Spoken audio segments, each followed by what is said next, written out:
In a world where a woman's hair has been her crown for centuries, imagine the horror of having it forcibly cut as punishment.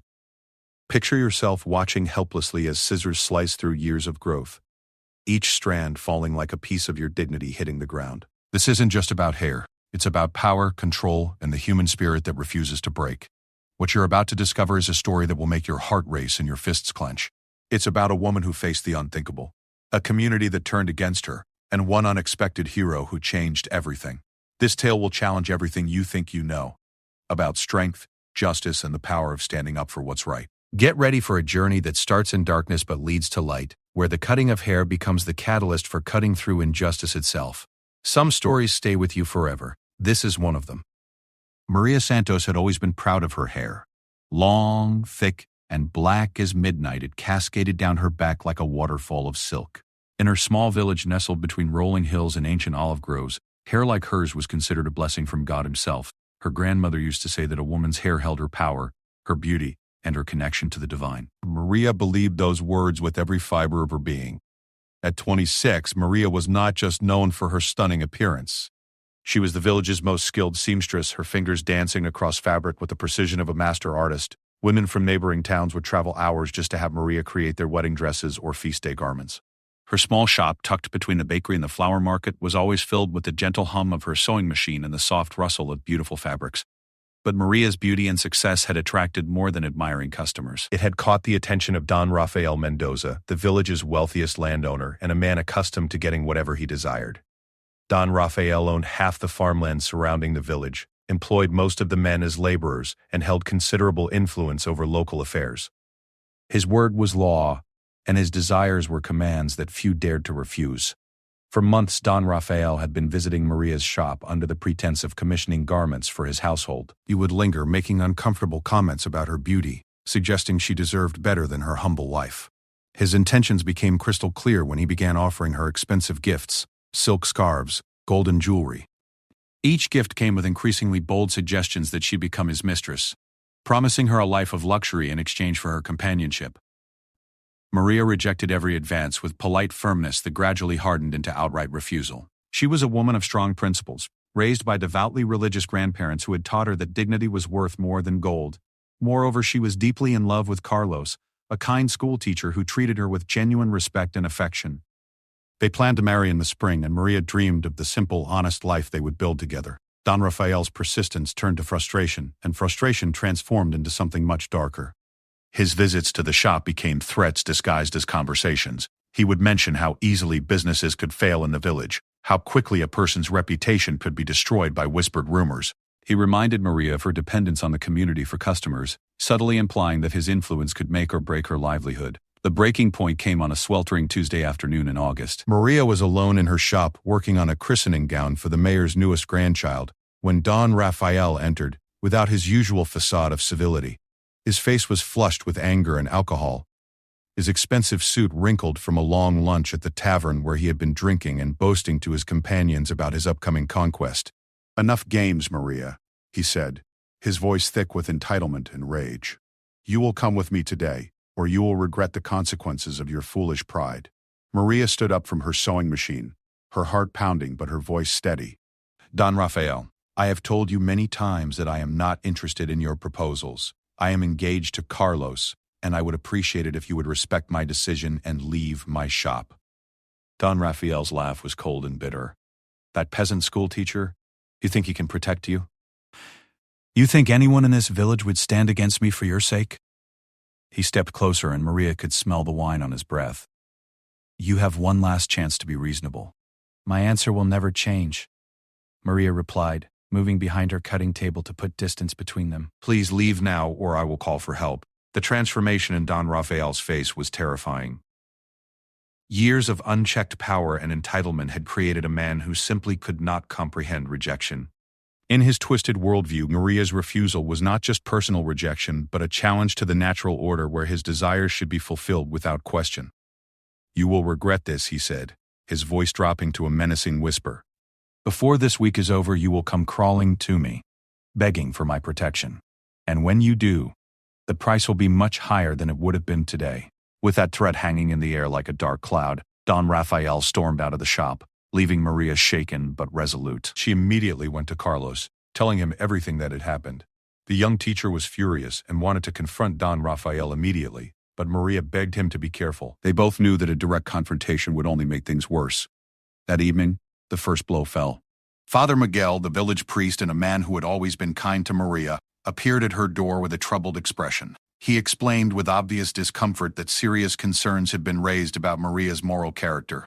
Anonymous reports had been made suggesting that she was conducting inappropriate relationships with married men who visited her shop. The accusations were vague but persistent, and the church elders were demanding an investigation. Maria was stunned.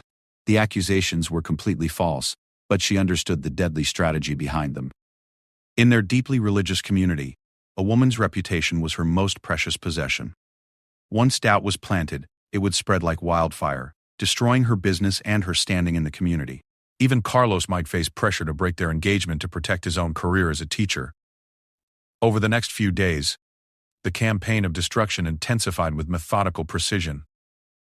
Customers began canceling their orders, citing various excuses that fooled no one. Women who had once greeted Maria warmly in the market now crossed the street to avoid her. Whispered conversations stopped abruptly when she approached, replaced by meaningful looks and barely concealed judgment. The rumors grew more elaborate and vicious with each retelling. Maria was accused of seducing married men, of practicing witchcraft to enhance her beauty, of corrupting the moral fabric of the community with her sinful behavior. Each lie was crafted to exploit the fears and prejudices of the villagers, turning their admiration of her beauty into suspicion of her character. Carlos stood by her faithfully, but the pressure on him was immense. The school board began questioning whether a teacher engaged to a woman of questionable morals was suitable to educate their children. His own family, while sympathetic to Maria personally, urged him to consider the practical implications of the association. Maria's business crumbled within a week. Her shop, once bustling with activity and laughter, became a lonely place where she sat surrounded by beautiful fabrics that no one wanted to buy. The silence was deafening, broken only by the occasional passerby who would peer through her window with curious cruelty before hurrying away. The psychological torture was expertly designed and ruthlessly executed. Don Rafael had weaponized the community's religious conservatism and social conformity, turning Maria's neighbors into unwitting accomplices in his revenge. He never had to openly threaten or attack her. The community was doing his work for him, isolating and punishing her for the crime of refusing his advances. As the days passed, Maria watched her world collapse piece by piece. Her savings dwindled as she struggled to pay rent for the shop that brought no income. The stress showed in her face, carving lines of worry around her eyes and stealing the natural glow from her complexion. But still, her magnificent hair remained untouched, flowing around her shoulders like a banner of defiance. It was exactly what Don Rafael had been waiting for. He had broken her financially and socially, isolated her from her community, and backed her into a corner where desperation might finally make her vulnerable to his demands. But he had underestimated the strength of Maria's spirit and the depth of her convictions. The final assault came on a Friday morning when Maria was closing her shop, preparing to tell her landlord that she could no longer afford the rent. A group of women from the village's most prominent families appeared at her door, led by Señora Vega, the mayor's wife and the unofficial leader of the community's moral guardians. Maria Santos. Señora Vega announced in a voice that carried the weight of collective judgment, "By the authority vested in us by God and community standards, we have come to deliver justice for your crimes against the moral order of our village." Behind Señora Vega stood 6 other women, their faces set in expressions of righteous determination. Maria recognized them all. Women whose clothes she had sewn, whose children she had taught to embroider, whose confidences she had kept during countless hours of fitting sessions and friendly conversations. "What crimes?" Maria asked, though she already knew this was not a conversation but a proceeding where the verdict had already been decided. "The crime of seduction and moral corruption," Señora Vega replied. "The crime of using your unnatural beauty to lead good men astray from their wives and families. The crime of practicing the dark arts to enhance your appearance and ensnare innocent souls." The accusations were so absurd that in any rational setting they would have been dismissed immediately. But these women had been carefully prepared by weeks of whispered propaganda, their fears and prejudices skillfully manipulated until they genuinely believed they were acting as instruments of divine justice. "These accusations are completely false," Maria said, her voice strong despite the fear growing in her chest. "I have never done anything to harm anyone in this community. I have served you all faithfully with my work, and I have lived according to the principles my grandparents taught me. Your denials only confirm your guilt, Senora Vega responded. A truly innocent woman would show remorse and seek forgiveness, not continue in her prideful defiance. The twisted logic was impeccable in its circular cruelty. Denial proved guilt. An admission would have confirmed it. Maria realized that she was trapped in a nightmare where reason had no place and justice had been perverted into something unrecognizable. "What do you want from me?" Maria asked, though she dreaded the answer. Senora Vega smiled with the cold satisfaction of someone who held absolute power over another human being. "Your hair, Maria Santos. Your hair is the source of your unnatural beauty, the tool of your seduction, the symbol of your pride. We will cut it off as a sign of your repentance, and a warning to other women who might be tempted to follow your path of sin."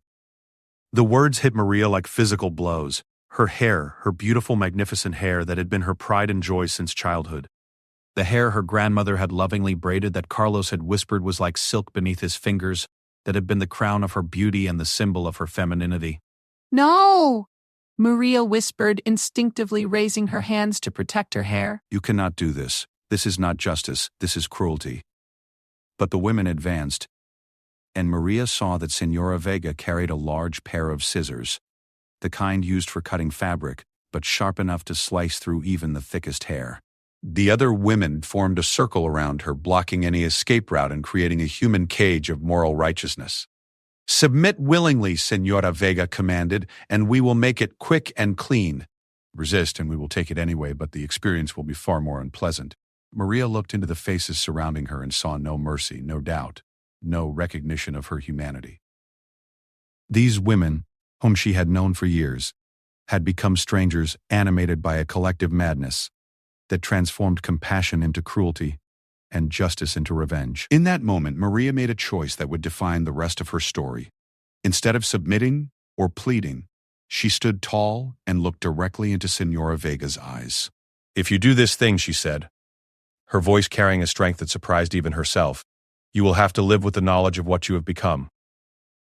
You will have to face your children and tell them that their mother destroyed an innocent woman to satisfy the whims of a powerful man. You will have to look at yourselves in the mirror and remember this moment for the rest of your lives." The words struck home, and Maria saw flickers of doubt in several faces. But Senora Vega's resolve remained unshaken, hardened by weeks of preparation and the intoxicating power of leading a righteous crusade. "Enough speeches," she said, raising the scissors. "Hold her." The other women moved forward, and Maria realized that her ordeal was about to begin. But even as hands reached for her arms, even as the scissors gleamed in the afternoon light streaming through her shop window, Maria Santos refused to break. She would not give Don Rafael the satisfaction of seeing her spirit destroyed along with her hair. The first cut was coming, and with it, a transformation that none of them could have imagined. The scissors made a sickening sound as they bit through Maria's hair, a sharp, final snap that seemed to echo through the small shop like a gunshot. Senora Vega worked methodically, her hands surprisingly steady, as she grabbed handful after handful of the lustrous black hair and cut it close to Maria's scalp. Each severed lock fell to the floor with a soft whisper, creating a dark carpet around Maria's feet. Maria stood perfectly still, her eyes fixed on a point far beyond the walls of her shop. She refused to give these women the satisfaction of seeing her cry, refused to let them witness her break under their cruelty. But inside, something was dying with each cut of the scissors. Not just her hair, but pieces of her identity, her confidence, her connection to the grandmother who had taught her that her hair was her crown. The other women watched in fascination and horror, their earlier righteous fervor beginning to crack as they witnessed the brutal reality of their actions. Young Teresa Morales, the baker's daughter who had been Maria's friend since childhood, began to weep silently as she watched years of growth and beauty being destroyed in minutes. Even Senora Vega's hands began to shake slightly as she neared the completion of her task. "There," Senora Vega finally announced, stepping back to survey her work. "Let this be a lesson to any woman who thinks her beauty makes her above God's law and community standards." Maria's reflection in the shop window showed a stranger, a young woman with hair cropped so short it barely covered her scalp, her neck looking pale and vulnerable where it had been hidden for years, but her eyes still burned with an inner fire that no scissors could touch. She reached up slowly, her fingers exploring the foreign landscape of her shorn head, feeling the rough stubble where her glory had once cascaded. "Are you Satisfied now? Maria asked, her voice surprisingly steady. Have you accomplished what Don Rafael sent you to do? Senora Vega's face flushed with anger, and something that might have been shame. Don Rafael had nothing to do with this. We acted according to our own moral convictions. Did you? Maria asked, and her quiet question carried more power than any shouted accusation could have. Or did you let yourselves become weapons in the hands of a man who could not bear to hear the word no? The silence that followed was deafening. Several of the women exchanged uncomfortable glances, and Teresa Morales turned away completely, unable to meet Maria's eyes. They had expected to see a broken woman, humiliated and defeated. Instead, they faced someone who somehow seemed stronger than before, her dignity intact despite their attempts to destroy it. Clean up this mess, Senora Vega commanded, gesturing to the hair scattered across the floor. And remember what happens to women who forget their place in God's order. With that, the women filed out of the shop, leaving Maria alone with the evidence of their cruelty. She stood for a long moment looking down at the dark pools of hair that had been her pride and joy just minutes before. Then, slowly and deliberately, she began to gather it up, handling each strand with the same gentle care she had shown it when it was still part of her. Word of the haircutting spread through the village like wildfire. Within hours, everyone knew what had been done to Maria Santos in the name of moral justice. The reaction was not what anyone had expected. Instead of approval for the community's righteous action, a deep unease settled over the village like a suffocating blanket. Some people were horrified by what they saw as a barbaric act that belonged to darker ages, not to their supposedly civilized community. Others felt a creeping guilt as they realized how easily they had been manipulated into participating in or approving of such cruelty. Even those who still believed Maria deserved punishment began to question whether haircutting was an appropriate response to alleged moral failures. Carlos was devastated when he learned what had happened. He found Maria in her shop that evening, sweeping up the last traces of her shorn hair. When he saw her transformed appearance, he wept openly, not for the loss of her beauty, which remained evident despite the cruel haircut, but for the cruelty she had endured and his inability to protect her from it. I should have fought harder, he said, holding her gently as if she might shatter. I should have confronted Don Rafael directly, consequences be damned. And what would that have accomplished? Maria asked, her hand unconsciously moving to touch her bare neck. He would have destroyed you too, and we would both be ruined instead of just me. But Carlos shook his head. You're not ruined, Maria. You could never be ruined. Hair grows back, but dignity like yours is eternal. His words provided some comfort, but both of them knew that the damage went far beyond a changed appearance. The hair cutting had been a public humiliation designed to mark Maria as someone who had stepped outside the bounds of acceptable behavior. In their community, such a mark could follow a person for life. That night, Maria sat before her small mirror, trying to recognize herself in the reflection.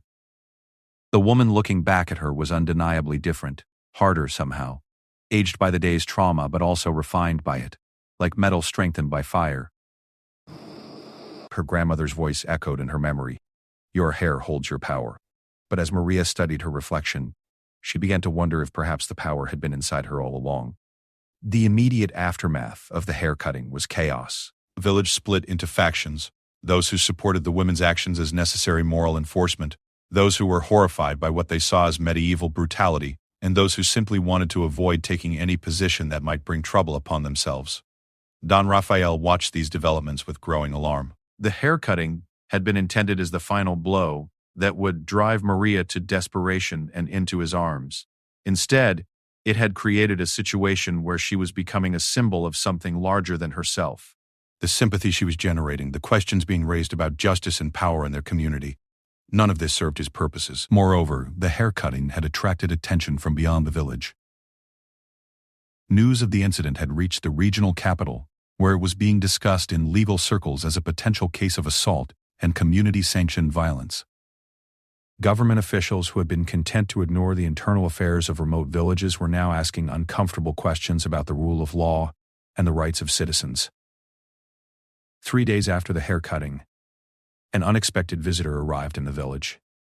General Alejandro Herrera was not a man who made casual social calls. At 62 years old, he was a veteran of numerous military campaigns, a decorated hero of the border wars, and currently serving as the regional military commander. More importantly for the current situation, he was known throughout the country as a man of absolute integrity and unwavering commitment to justice. The general had not come to the village by chance. His own daughter, Isabella, was married to a lawyer in the capital who had brought the Maria Santos case to his attention. Isabella had been outraged by the story of the haircutting, recognizing in it the same pattern of male privilege and female oppression that she had spent her adult life fighting against as an educator and women's rights advocate. "Father," Isabella had said during a family dinner, "there is a situation that requires your attention. A young woman has been brutalized by her community, at the instigation of a powerful man who couldn't accept her rejection of his advances. This is exactly the kind of injustice that destroys faith in our legal system." General Herrera had initially been reluctant to become involved in what seemed like a local civil matter. But as Isabella provided more details, the systematic campaign of reputation destruction, the manipulation of religious and social prejudices, the ultimate humiliation of forced haircutting, his military sense of justice was offended. This was not community moral enforcement. It was organized persecution carried out with the precision of a military campaign. The general arrived in the village on a Thursday morning, traveling in an unmarked car with only a single aide. He had no intention of making a dramatic entrance or throwing around his considerable authority. Instead, he wanted to observe, to understand the situation from all perspectives, and to determine whether federal intervention was warranted. His first stop was the village cafe, where he sat quietly in a corner, drinking coffee and listening to the conversations around him. What he heard confirmed his worst fears about the situation. The villagers were clearly divided and uncomfortable, many of them struggling with guilt over their role in recent events. More troubling was the undercurrent of fear he detected. People were afraid to speak honestly about what had happened, afraid of retribution from both sides of the growing conflict. After an hour of observation, General Herrera made his way to Maria's shop. He found her working at her sewing machine, trying to complete one of the few orders she still had from customers in neighboring villages who hadn't been influenced by the local campaign against her. Her shorn hair was hidden under a simple headscarf, but her posture was straight and her movements precise. "Señorita Santos?" the general asked from the doorway. Maria looked up, immediately recognizing the bearing and authority of a military officer, even though he wore civilian clothes. "Yes, sir. May I help you?" "I am General Alejandro Herrera." Wishy. "I've come to speak with you about recent events in your village." The name meant nothing to Maria, who had little knowledge of military affairs or regional politics. But the gravity in his voice and the respectful way he addressed her suggested that this was not a casual visit. "I'm not sure what I can tell you that you haven't already heard," Maria said carefully. "The whole village knows what happened to me." "I'd like to hear it from you directly," the general said, stepping into the shop and closing the door behind him. "And I'd like you to know that you can speak freely. Nothing you say will be repeated to anyone in this village without your permission." Something in his manner, the quiet authority, the obvious sincerity, the complete absence of judgment, made Maria feel safe for the first time in weeks. Slowly, carefully, she began to tell her story from the beginning. She spoke of Don Rafael's persistent advances, his escalating threats, the systematic destruction of her reputation, and finally the haircutting itself. General Herrera listened without interruption, his face growing darker with each revelation. As a military man, he understood strategy and recognized the campaign against Maria as a textbook example of psychological warfare adapted for civilian use. As a father, he was outraged by the cruelty and injustice of it all. "Señorita Santos," he said when she finished, "what happened to you was not community justice. It was organized persecution carried out by individuals who violated both civil law and basic human decency. You have been the victim of multiple criminal acts, including conspiracy, defamation, assault, and intimidation."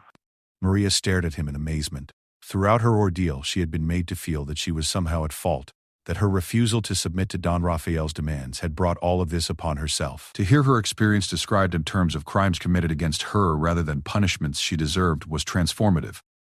"But what can be done now?" she asked. "The damage is already complete. My reputation is destroyed, my business is ruined, and my hair." She touched the headscarf covering her shorn head. "The damage is not complete," General Herrera said firmly. "Justice delayed is not justice denied. And you are stronger than you know, Señorita Santos. Stronger than the men who tried to break you, and stronger than the community that allowed itself to be manipulated into participating in your persecution." The general spent the rest of the day conducting interviews throughout the village. He spoke with Father Miguel, who admitted his discomfort with the accusations against Maria, but confessed he had not investigated them thoroughly before acting. He interviewed several of the women who had participated in the haircutting, finding them increasingly defensive and uncomfortable as they realized they might have to justify their actions to federal authorities. Most importantly, he had a long conversation with Don Raphael himself. The wealthy landowner initially attempted to charm and bribe the general, not realizing who he was dealing with. When charm failed, Don Raphael tried intimidation, mentioning his political connections and influence. When that also proved ineffective, he fell back on denials and claims of innocence. General Herrera allowed Don Raphael to dig himself deeper with each lie, taking careful mental notes of every contradiction and evasion. By the end of the interview, he had a complete picture of the man's character and methods, and a burning determination to ensure that justice was finally served. That evening, the general returned to Maria's shop for a second conversation. This time, Carlos was present, having closed the school early to be with his fiancée during what was obviously a crucial day for their future. "I want you both to understand something," the general began. "What happened here was not an isolated incident of local justice gone wrong. It was a deliberate campaign of persecution that violated federal laws and constitutional rights. I intend to ensure that those responsible face the consequences of their actions." "What does that mean for Maria?" Carlos asked, taking her hand protectively. "It means that she will have her day in court," General Herrera replied. "Not as a defendant, but as a victim seeking justice. It means that the truth will be heard and recorded officially, and it means that this village will learn that power and influence do not place anyone above the law." Maria felt something stirring inside her chest, a sensation she hadn't experienced since before her ordeal began. It was hope, fragile but growing stronger with each of the general's words. "There will be challenges ahead," the general continued. "Legal proceedings can be lengthy and difficult. Some people will resist acknowledging the truth of what happened, but you will not face these challenges alone, Señorita Santos. Justice has many allies, and you have more supporters than you realize." As if to prove his point, there was a soft knock at the shop door. Carlos opened it to reveal Teresa Morales, the baker's daughter who had wept during the haircutting. She was holding a small package wrapped in brown paper. "Maria," she said, her voice thick with emotion, "I've brought you something, and I've come to ask for your forgiveness." Inside the package was a beautiful silk headscarf, deep blue with silver threads that caught the light like stars. Teresa had embroidered it herself, working through sleepless nights as guilt and shame aided her conscience. "I was wrong to participate in what they did to you," Teresa said, tears streaming down her face. "I knew it was cruel, but I was afraid to stand against them. I let my fear make me a coward and a participant in something terrible." Maria accepted the headscarf with grace, recognizing the courage it had taken for Teresa to come forward, especially with the general present as a witness to her confession and apology. "Fear makes us all do things we regret," Maria said gently. "What matters is finding the courage to make things right when we can." It was a small gesture, but it represented something larger. The first crack in the wall of complicity and silence that had enabled the persecution. General Herrera watched the exchange with satisfaction, recognizing that justice often begins with individual acts of conscience and courage. The general's presence in the village for an entire day had not gone unnoticed. By evening, word had spread that a high-ranking military officer was asking questions about the Maria Santos affair. Some villagers were nervous about potential consequences, while others were hopeful that outside intervention might finally bring resolution to a situation that had been poisoning their community for weeks.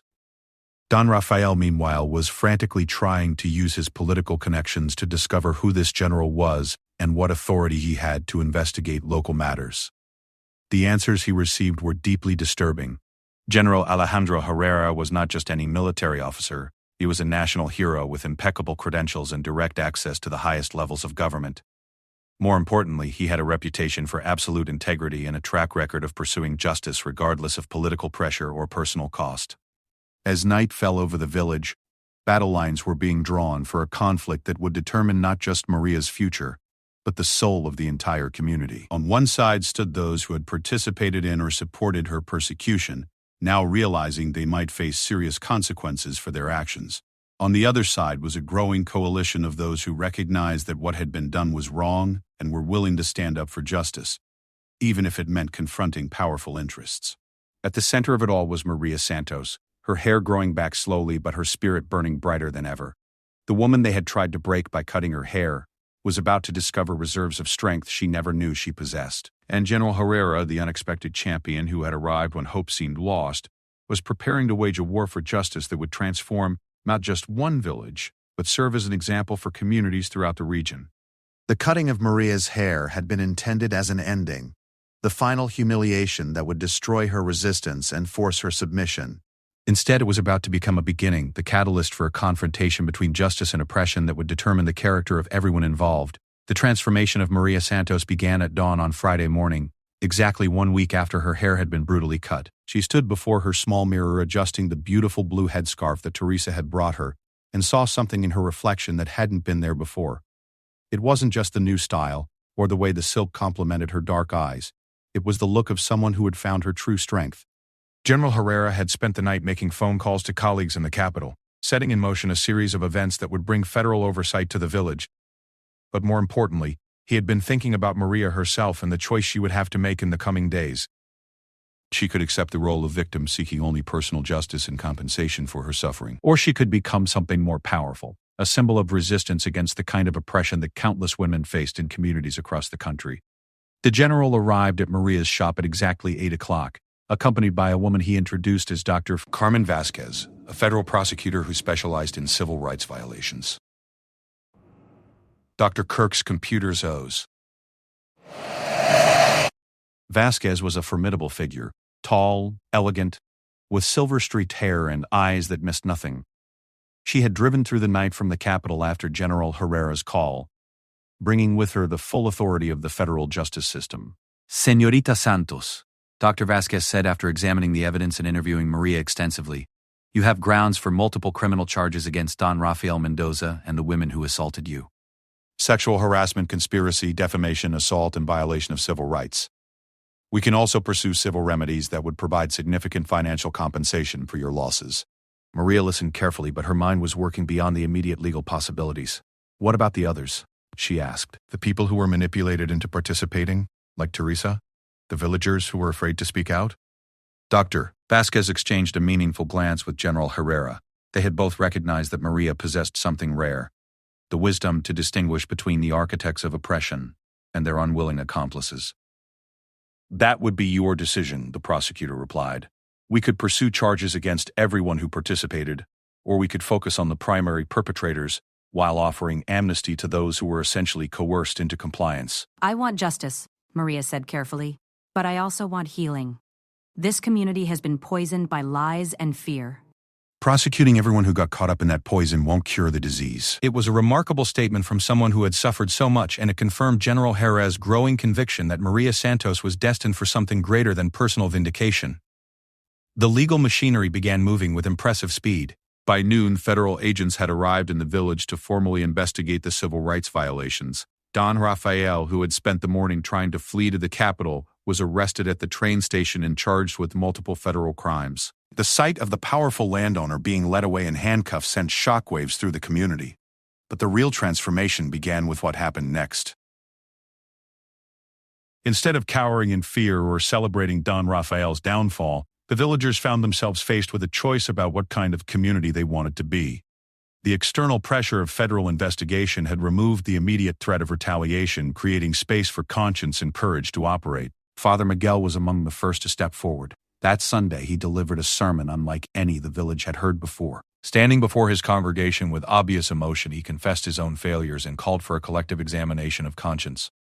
We allowed fear to triumph over love, he said, his voice carrying to every corner of the small church. We allowed ourselves to be manipulated into committing acts of cruelty against one of our own. Maria Santos was innocent of the charges brought against her, but even if she had been guilty, what we did was wrong. The cutting of her hair was not justice, it was violence disguised as righteousness. The congregation sat in stunned silence as their priest continued. I failed you as your spiritual leader by not investigating the accusations more thoroughly, by not standing up to those who demanded cruel punishment, by allowing mob mentality to override Christian compassion. But all of us failed. Those who participated directly, those who approved silently, and those who did nothing while an innocent woman suffered. The sermon marked a turning point. Over the following days, a steady stream of villagers began appearing at Maria's shop to offer apologies, explanations, and requests for forgiveness. Some brought small gifts, flowers from their gardens, homemade food, fabric for new dresses. Others simply came to speak to try to explain how they had been swept up in the collective madness. Senora Vega, the mayor's wife who had led the haircutting, was among the last to come. She arrived on a Tuesday evening, her usual imperious manner replaced by obvious humility and shame. Maria was working at her sewing machine when the older woman appeared in the doorway, barely recognizable, without her customary aura of authority. "Maria," she said, her voice barely above a whisper, "I have come to ask for something I know I don't deserve, your forgiveness." Maria set down her work and looked at the woman who had wielded the scissors, who had orchestrated her public humiliation. She saw not a monster, but a human being who had been corrupted by the intoxicating power of righteous anger and collective action. "I forgive you, Senora Vega," Maria said simply. "But more importantly, I hope you can forgive yourself and learn from what happened." The older woman broke down completely, sobbing with a grief that seemed to come from her very soul. "I don't know how I became someone who could do such a thing," she said. "I thought I was serving God and protecting our community. Instead, I became an instrument of cruelty and injustice." It was a conversation that would be repeated dozens of times over the following weeks as the village struggled to come to terms with its collective failure. But Maria faced each encounter with the same grace and dignity, recognizing that healing required forgiveness even when justice demanded accountability. The legal proceedings moved forward with methodical precision. Don Rafael faced serious federal charges and the likelihood of significant prison time. Several of his associates who had helped spread the false rumors were also charged with conspiracy and defamation. The women who had participated in the haircutting faced lesser charges, but their participation was officially documented and would follow them. However, at Maria's request, Dr. Vasquez offered plea agreements to most of the secondary participants. Those who publicly acknowledged their wrongdoing and accepted responsibility for their actions could avoid jail time in exchange for community service and participation in educational programs about civil rights and the dangers of mob justice. The offer created another moment of choice for the villagers. They could maintain their denials and face the full force of federal prosecution, or they could admit their mistakes and work toward redemption. Most chose the path of honesty and accountability, recognizing that Maria's mercy was more than they deserved. But the most remarkable transformation was happening to Maria herself. The ordeal that had been intended to break her spirit had instead revealed depths of character and strength that even she hadn't known she possessed. She began speaking at gatherings throughout the region, telling her story and advocating for other women who faced similar persecution. General Herrera watched these developments with increasing admiration and a growing sense that he had been privileged to witness something extraordinary. Maria wasn't just recovering from her ordeal. She was transcending it, transforming her suffering into a force for positive change. "You know," he told her during one of their conversations, "you've become far more dangerous to men like Don Rafael than you ever were when you were just a beautiful seamstress who said no to his advances." Maria smiled, touching the silk headscarf that had become her signature look. Her hair was growing back, but she had chosen to keep wearing the scarves, transforming what had been intended as a symbol of shame into a badge of dignity and resistance. "Good," she replied. "Maybe that will make other men think twice before they try to destroy a woman for refusing their demands."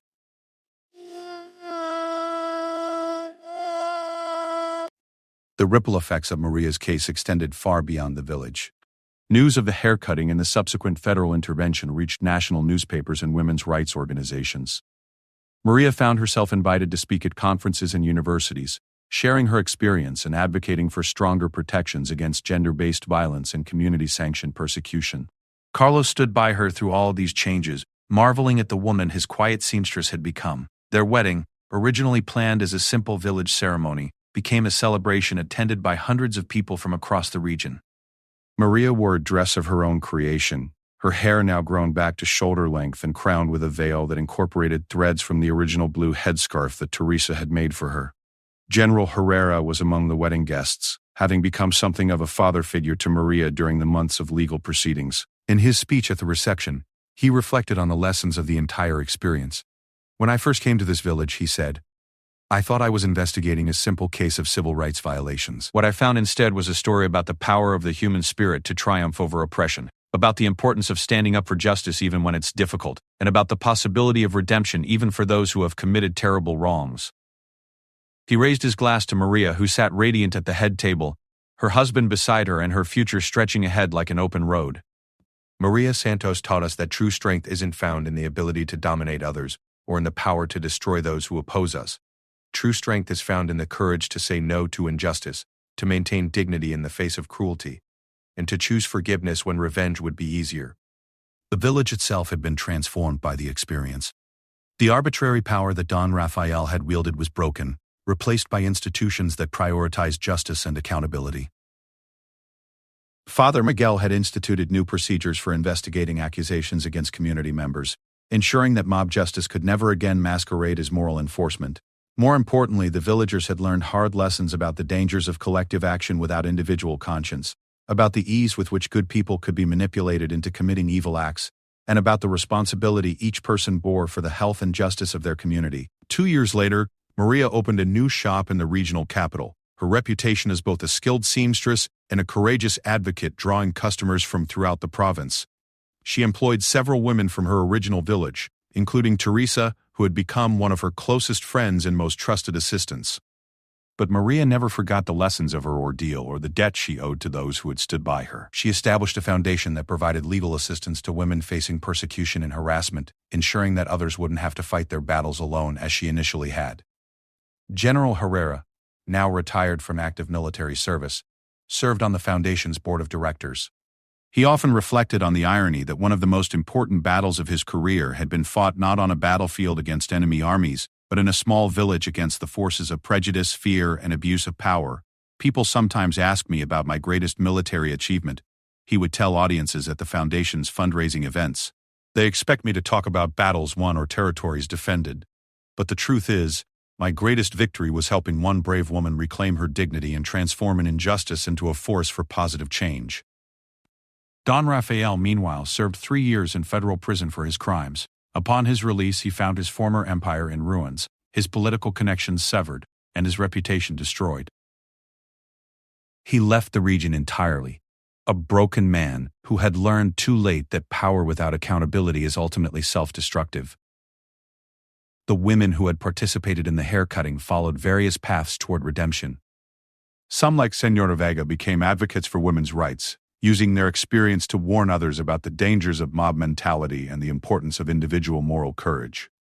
Others quietly rebuilt their lives, carrying the weight of their actions, but also the knowledge that forgiveness and second chances were possible. Teresa married the village doctor and became a successful businesswoman in her own right, but she never forgot the lesson of that terrible day when she had stood by and watched cruelty triumph over compassion. She raised her children with stories about the importance of standing up for what's right even when it's difficult or dangerous. The story of Maria Santos and her hair became legend throughout the region, told and retold, as an example of how individuals could resist oppression and how communities could choose justice over expedience. But for Maria herself, the most important part of the story wasn't the dramatic confrontations or the legal victories. It was the quiet moment, years later, when a young woman came to her shop seeking help. The woman had been fired from her job for refusing her supervisor's sexual advances, and she was facing a campaign of harassment designed to force her into submission. She had heard about Maria's experience and had come seeking not just legal advice, but the courage to fight back. Maria listened to the woman's story with the compassion of someone who had walked that difficult path. Then she took the young woman's hands in her own and spoke words that carried the weight of hard-won wisdom. "They will try to make you believe that you are powerless," Maria said. "They will try to convince you that resistance is futile, that you should accept injustice rather than fight for your dignity. But I'm here to tell you that they are wrong. You are stronger than they know, and you are not alone in this fight." It was in moments like these that Maria understood the true purpose of her ordeal. Her suffering had not been meaningless. It had been transformed into a source of strength and hope for others facing similar challenges. The hair they had cut in an attempt to break her spirit had grown back even more beautiful than before, but more importantly, her spirit had grown stronger and more compassionate through the struggle. The blue headscarf still hung in her shop, not as a reminder of past humiliation, but as a symbol of transformation and hope. Sometimes, when young women came seeking her help, Maria would tell them the story of that headscarf, how it had been created by someone who had participated in her persecution but had found the courage to seek forgiveness and make amends. "Redemption is possible for everyone," Maria would say. "Even for those who have committed terrible wrongs, even for communities that have lost their way, even for individuals who have given up hope. The cutting of my hair was meant to be an ending, but it became a beginning, not just for me, but for everyone who learned that justice delayed is not justice denied.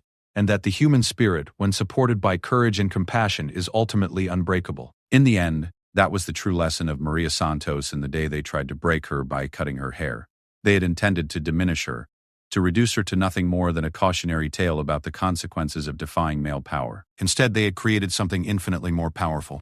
A living example of how dignity, courage, and the refusal to surrender one's principles could transform not just individual lives, but entire communities. And General Alejandro Herrera, the unexpected champion who had arrived when hope seemed lost, lived to see Maria become everything he had recognized in her from that first meeting: a force for justice, a voice for the voiceless, and proof that sometimes the most important battles are fought not with weapons and armies but with courage, compassion, and an unshakable commitment to doing what is right.